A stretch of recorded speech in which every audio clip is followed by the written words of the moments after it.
Have you ever picked up your phone, stared at it for a few seconds, and then slowly put it back down because deep inside, you already knew nobody was going to call? I'm 83 years old, and if there's one thing I wish someone had told me earlier, it's this. The hardest part of aging isn't your body getting weaker. It's watching your world get quieter, one person at a time, until one day you realize the noise you used to complain about was actually the sound of being loved. I didn't see it coming, not really, because life distracts you. You know, kids growing up, responsibilities, routines, little arguments that feel big in the moment but mean nothing later. And then suddenly years pass, and the same people you built your life around, they're still alive, but they're not there anymore, not the way they used to be. And that's a different kind of loss nobody prepares you for. It's not loud. It doesn't come with a funeral. It just slowly fades. And I remember sitting at my kitchen table one morning, sunlight coming through the window, coffee in my hand. And this strange thought hit me like a punch I didn't see coming. When did I become optional? And I laughed at first. Yeah, I actually laughed, because it sounded dramatic in my own head. But then it stayed there. That question, just sitting with me, heavy, uncomfortable, real. And the truth is, once that thought enters your mind, it changes the way you see everything. Every missed call, every "I'll call you later," every holiday that gets a little quieter, a little shorter, a little less warm. And don't get me wrong, I'm not here to blame anyone. Life moves fast, people get busy, kids have their own lives, their own struggles, their own priorities. And I get that. I really do. But understanding something doesn't make it hurt any less. And that's the part nobody talks about, the emotional side of aging. The part where you have to learn how to sit with yourself in ways you never had to before. And let me tell you something honestly.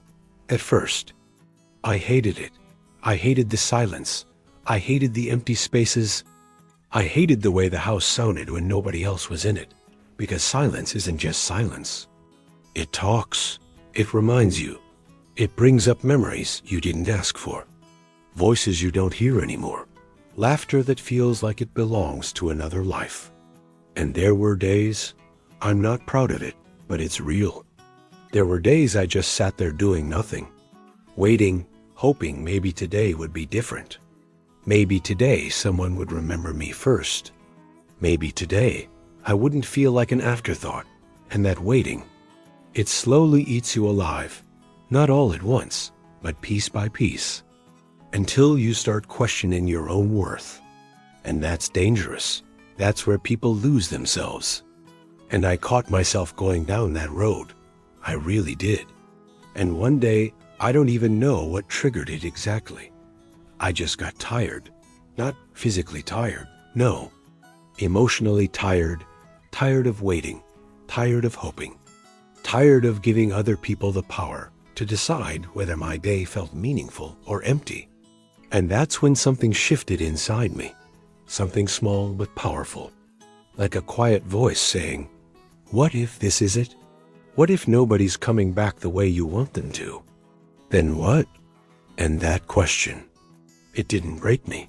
It woke me up, because for the first time, I stopped looking outward and started looking inward. And what I saw wasn't weakness. It wasn't failure. It was a man who had lived, who had survived, who had built things, lost things, loved deeply, and still had something left to give. Not to others necessarily, but to himself. And that's where everything changed, not overnight. Not like some movie moment where everything suddenly makes sense. No, it was messy, uncomfortable, even a little scary, but it was real. And it started with one simple realization. If I kept building my life around people who were slowly stepping away, I was going to collapse with them. So I had to build something stronger. Something that didn't depend on who showed up or who didn't. And that's when I started discovering the pillars that held me up when everything else felt uncertain. Not because someone taught me, not because I read it in a book, but because life forced me to learn. And the first thing I had to face was this: nobody is coming to save you. And yeah, that sounds harsh, I know, but there's something freeing about it too. Because once you accept that, you stop waiting, you stop chasing, you stop begging for attention that should have been given freely, and instead, you start showing up for yourself. And that's where real strength begins, not the kind people see, but the kind you feel when you wake up and realize you're still here, still breathing, still capable of building something meaningful, even if it looks different than you imagined. And I started small, really small. I'd go out for a walk, not because I felt like it, but because I refused to sit in the same chair all day waiting for life to happen to me. I'd talk to strangers, awkward at first, sure, but you'd be surprised how a simple "good morning" can remind you that you still exist in the world, that you're not invisible unless you decide to be. And slowly, without even realizing it, I started feeling something I hadn't felt in a long time. Not happiness exactly, but control. And when you've spent so long feeling forgotten, control feels like power. And that power, it changes you. It makes you realize that maybe, just maybe, your story isn't over. Maybe it's just different now. And different doesn't mean worse. It just means unfamiliar. And unfamiliar can be scary, but it can also be the beginning of something you never expected. And here's where it gets real. Because once you stop waiting for people to fill your life, you're faced with a question most people avoid their entire lives. What actually makes you feel alive when nobody's watching? When there's no one to impress, no one to validate you, no one to say good job, just you and your thoughts, your habits, your choices, and I'm going to be honest with you. That question hit me harder than anything else, because for so long, my identity was tied to roles: father, friend, provider, the guy people relied on. And when those roles started fading, I felt like I was fading with them, like I was becoming less. And that's a dangerous place to be, because when you start believing you're less, you start living like it too. You shrink, you withdraw, you stop trying. And before you know it, you're not just alone, you're disconnected. And I refused to let that be the end of my story. So I started rebuilding, not my life the way it was, but my life the way it needed to be now. And one of the biggest shifts I made was learning how to manage my emotions. Because let's be real, it's easy to feel hurt. It's easy to feel abandoned. It's easy to replay memories and wonder where things went wrong. But holding on to that pain, it doesn't fix anything. It just traps you in a loop. And I was done living in loops. So I made a decision not to ignore my feelings, but to understand them, to sit with them without letting them control me.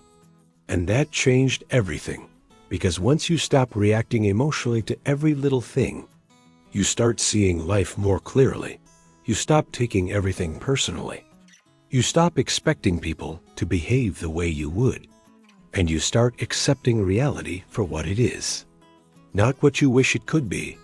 And that acceptance, it's not weakness, it's strength. It frees you. It gives you space to focus on what actually matters, like your health, your energy, your time. Because let me tell you something, after 60, your body becomes your biggest ally or your biggest enemy. And the choice is yours. I started paying attention to what I ate, how I moved, how I slept. Not perfectly, not like some fitness guru, but consistently. And that consistency gave me something I didn't expect: confidence. Not the loud kind, but the quiet kind that says, I'm taking care of myself, no matter what. And that matters more than you think.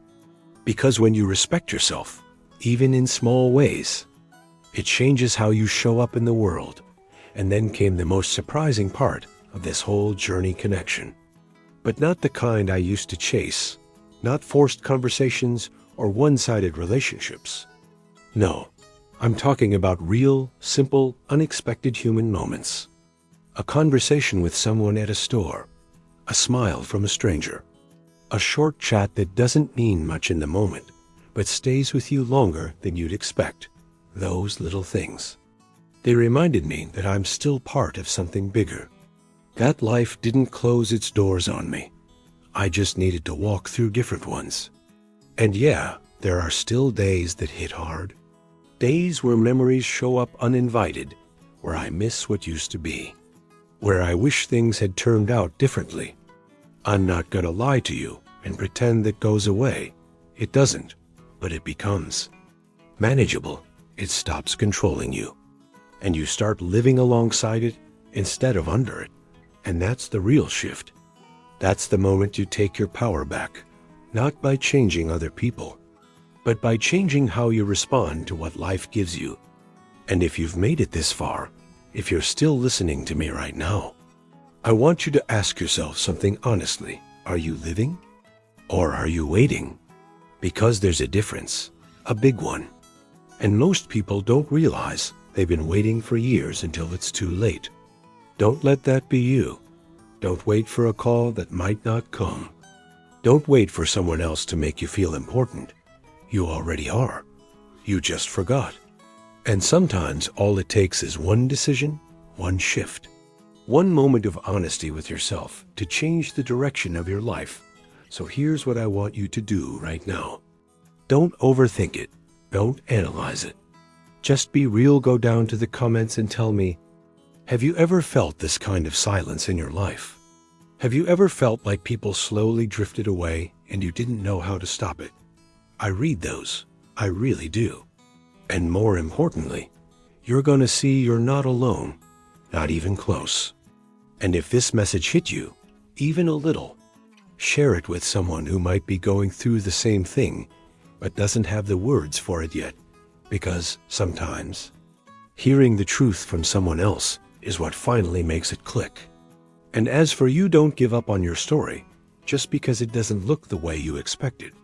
Some of the strongest chapters are the ones you never planned, and you're still writing yours, whether you realize it or not. And before you go, I want to leave you with something real, not advice you'll forget in 5 minutes, but something that might actually stay with you tonight when everything gets quiet again. Because here's the truth, most people watching this right now aren't just watching for entertainment. They're watching because something in their life feels off. Something feels missing. Something feels heavier than it should. And maybe you couldn't even put it into words until now. Maybe you just thought, this is how life is. Maybe you convinced yourself to stay busy so you wouldn't have to feel it. But deep down you know exactly what I'm talking about. That quiet distance, that emotional gap, that feeling of being present in the world, but somehow not felt by it. And if that's you, then listen carefully, because this part matters more than anything I said before. Stop waiting for life to go back to how it used to be. It won't, and that's not a bad thing unless you keep fighting it. Because the longer you hold on to the past, the harder it becomes to build anything meaningful in the present. And I know that's tough. I know memories feel safer. I know what used to be feels warmer than what is. But you can't live your life facing backward. You just can't. And the moment you accept that, everything starts to shift. Not instantly, not magically, but slowly, in a real way. And what you need to start doing starting today, not tomorrow, is take your attention back. Because right now, whether you realize it or not, your happiness is tied to things you don't control. People calling you, people checking on you, people including you. And that's a dangerous place to live, because it means your peace depends on someone else's behavior. And let me tell you straight, that's a losing game every single time. So flip it, take that energy, that attention, that emotional investment, and bring it back to yourself. Start building a life that doesn't collapse when someone doesn't show up. Start creating routines that give your day structure even when nobody's around. Go outside even when you don't feel like it. Talk to people even when it feels awkward. Try things even when your mind says, "What's the point?" Because the point is simple. You're still here. And as long as you're here, your life still has value. Whether anyone acknowledges it or not. And yeah, it's not easy. Nobody said it would be. There will be days where you fall back into old thoughts, old habits, old feelings. Days where the silence feels louder than usual. Days where you question everything again. That's normal. That's part of the process. But don't let those days define you. Don't let one bad moment convince you that nothing has changed. Growth doesn't feel like growth most of the time. It feels like discomfort. It feels like effort. It feels like showing up when you'd rather shut down. And that's exactly why most people never change. They wait until they feel ready. But you don't get ready by waiting. You get ready by doing imperfectly, consistently. One small step at a time. And here's something else you need to understand. Connection isn't gone from your life. It's just different now. You're not meant to chase the same people or recreate the same relationships. You're meant to open yourself up to new kinds of interactions. Smaller ones, simpler ones, but just as meaningful if you allow them to be. A short conversation, a shared laugh, even eye contact with a stranger can remind you that you're still part of this world. And don't underestimate that, because those little moments, they add up. They rebuild something inside you that you thought was gone. And slowly, without even realizing it, you start feeling less empty and more present. And that's where your power is. Not in changing others, not in forcing relationships, but in reclaiming your own presence in your own life. And if you take anything from this video, let it be this: you are not forgotten, you are not finished, and you are definitely not powerless.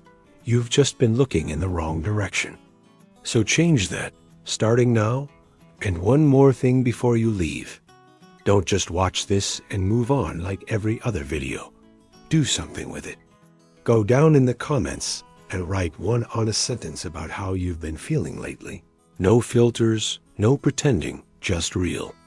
Because when you put it into words, it stops controlling you as much. And you'll also realize something important. There are thousands of people feeling exactly what you're feeling. And sometimes that alone can lift a weight off your chest. And if you know someone, even one person, who might be going through this quietly, share this video with them. Not because it's perfect, but because it's real. And real is what people need more than anything right now. And as for you, take a deep breath. Sit with yourself for a moment after this ends. And remind yourself of something simple but powerful. Your story isn't over, not even close. You're just in a chapter that's teaching you how strong you really are. And trust me, one day you're going to look back at this phase of your life and realize it didn't break you. It rebuilt you in a way nothing else could.